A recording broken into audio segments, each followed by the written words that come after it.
Good morning, everybody. This is Pamela. It's 9:30 in the morning. I thought I would get on here real quick this morning to talk about a couple of things that have recently happened in terms of news.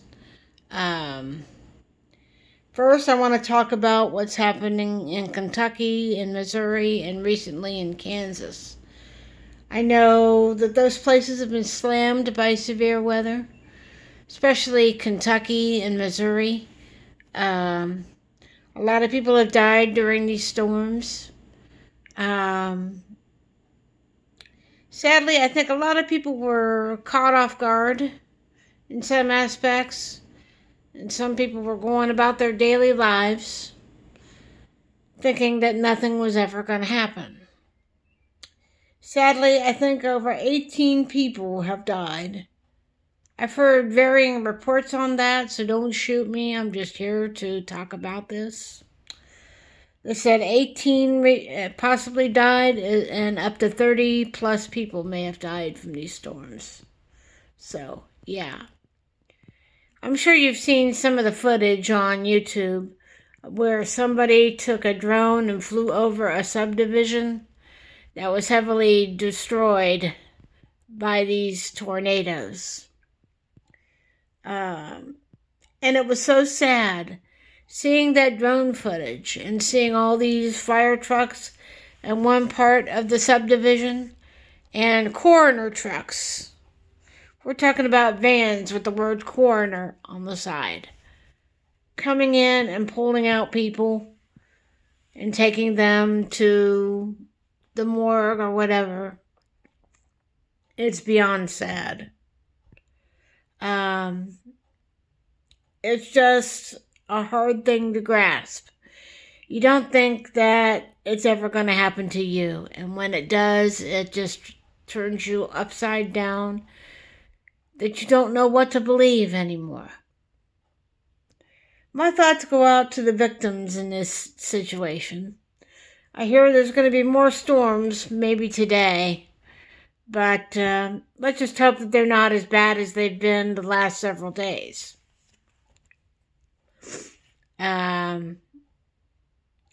If you want to help donate to the cause, go to your local Red Cross and make a donation. Anybody in Kentucky that isn't in the danger zone, if you're willing to contribute, please do contribute. The people need your help. If we really want to show this country that we still have humanity in this country, please make a donation to a reputable charity that is going to help these people. Because we cannot wait for FEMA to make a decision. With all the cuts that Donald Trump has done, I don't know if I would be waiting on FEMA for anything.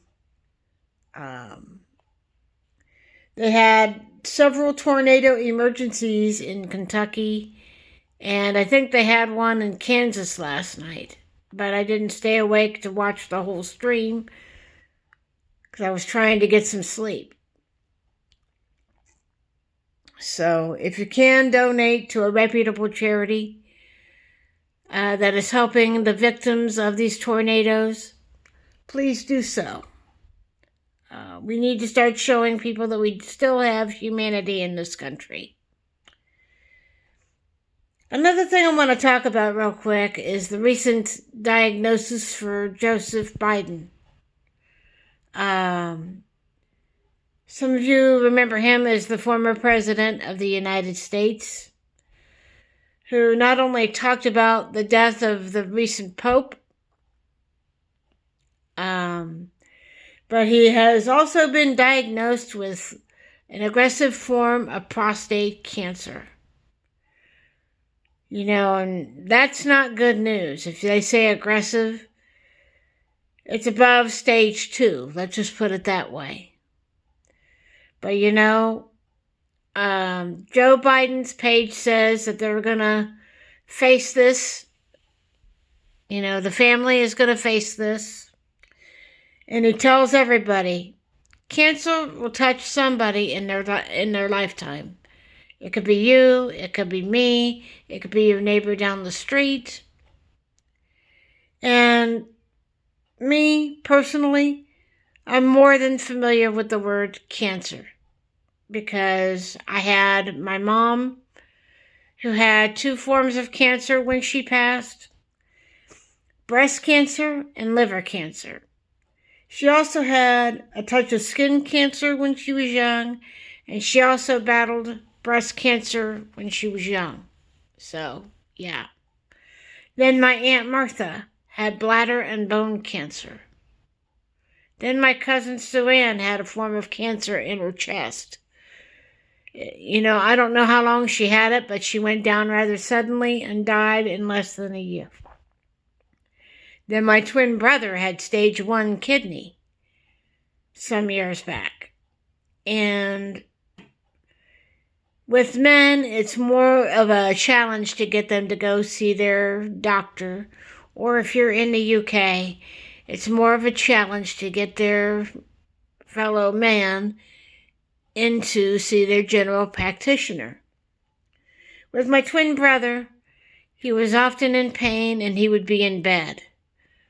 And it took members of our family to convince him to go see his doctor, where they found out he had stage 1 kidney cancer. And we were all shocked and saddened. And it didn't really hit me how serious it was until the day of his surgery. It was like late in the morning, but I went down there before the break of dawn to Grant Hospital in Columbus to find out when my brother's surgery would be and where we would be able to sit and show support for him. And I went to where they told me to go, and they gave me a comfort room. Because when I told the lady what I was there for, in support of my brother, I broke down crying. She came out and gave me the biggest hug and gave me a comfort room where I could sit, sleep, read, or watch TV. And when the rest of my family showed up, she would guide them into the room. So, yeah. So, cancer doesn't play. We went up there for my brother's surgery. It was me, my older brother, and my twin brother's wife, and my cousin, Sue Ann, would all come up, along with my sister, and we would show support for my brother. And I went up there for 2 straight days. The first day, we got to sit in the room after he was out of surgery, and he was knocked out from the medications.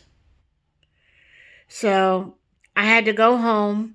My brother walked me out to where I was supposed to meet the bus, and I get home, eat dinner, and climb into bed and get ready for the following day. I spent the second day just sitting out in the main waiting area on the floor because my brother was too sick from the medications. I think he was coming off of medication withdrawal. So they kept taking x-rays and popping in to check on him.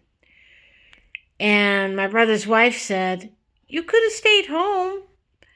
And I said, "No." I said, "I'm up here. I'm keeping a silent vigil.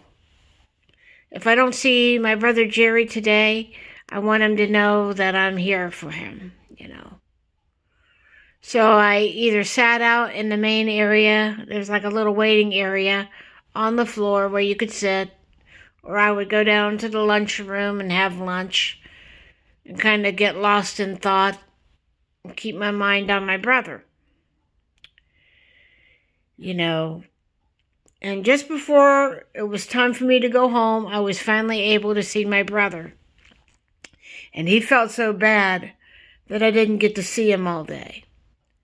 And I said, "Well, Jerry, just so you know, I was down the hall in the little waiting area keeping a private vigil for you." And he says, "Well, I'm still glad you came." And I said, "Yeah, me too. I would have been climbing the walls, not knowing what was going on." So, yeah. I go down to wait for my bus to go home. And finally, my twin brother's wife comes down and she says, "You're still here?" And I said, "Yeah, I think they're running late." And we sat there for like 15 or 20 minutes. And I see a CODA bus come zipping by the side entrance to the emergency room.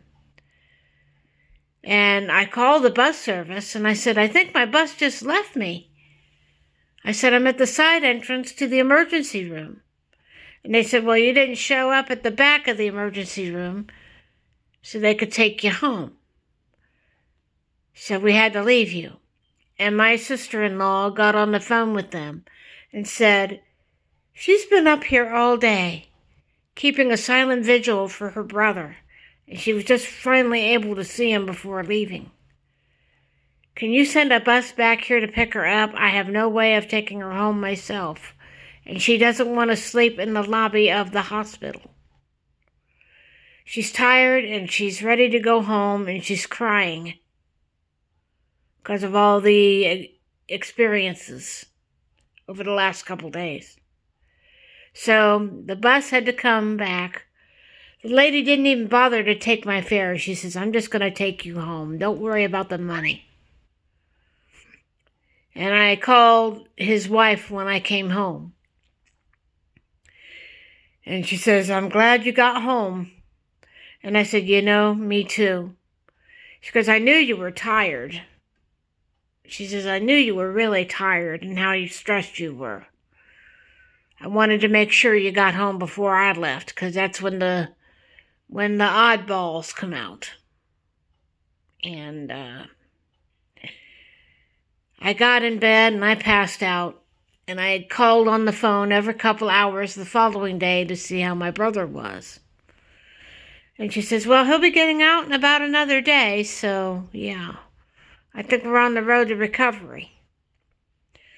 So yeah, what I'm saying is, if you're dealing with certain pains that don't feel right to you, that go beyond normal aches and pains, go to your doctor and get checked.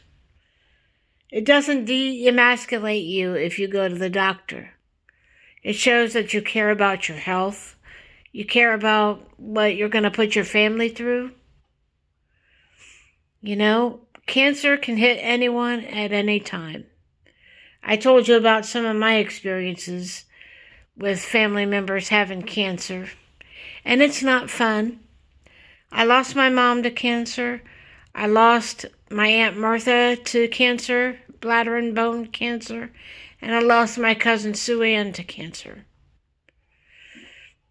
And then hearing about my twin brother having cancer, stage 1, that's even more frightening, because it really drives it home that somebody that's right in my family has it. So, yeah. And I have one other extended family member that had bladder cancer and has survived having his bladder removed. And he's been cancer-free for several years, long past the 5-year survival rate. So, yeah. Getting your checks is extremely important. And keep showing support to Joe Biden, whether you like him or not. Cancer does not discriminate. And those who are finding joy in what's happening to Joe Biden, you need your damn head examined. Because cancer could hit a member of your family, and you would want to be there to support them in any way you could possibly imagine. So, yeah. For men, don't play the Macho Man game. Don't think that it's never going to happen to you, because it can and it will.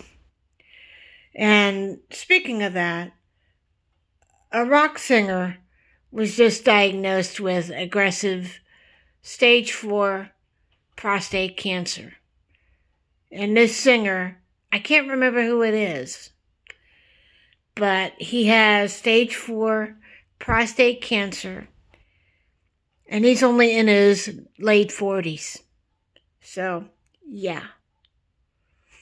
So, like, my family has a history of cancer. I have to stay on top of my checks. I'm due to go to have my breast exam here on June the 1st. And I got to go for my annual checkup here in July. And I got to set up an appointment for my gynecological checkup sometime later this year. So, yeah.